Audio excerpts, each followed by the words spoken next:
In this video, I'm going to show you how to link PayPal to Trust Wallet. So the first thing you want to do is you want to open up Trust Wallet like you normally would. Then you want to go to the main menu, go to your balance, and press over here where it says buy. What you want to do is you want to go ahead and select over here where it says pay with, and you want to press on that. And from here, you're able to select on a provider such as MoonPay, Transact, Mercurio, etc. I personally recommend using MoonPay because they do provide you with the best quote. But basically what you want to do is you want to select on one of these. And then where it says pay with, it's going to say card by default. You want to click on that, and then you want to select on view more just like so.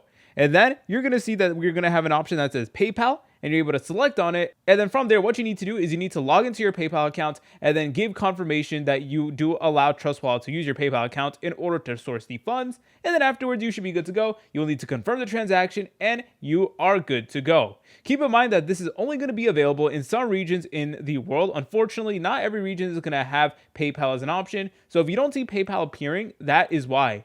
If you guys found this video helpful, make sure to leave a like and subscribe. I'll see you in the next video.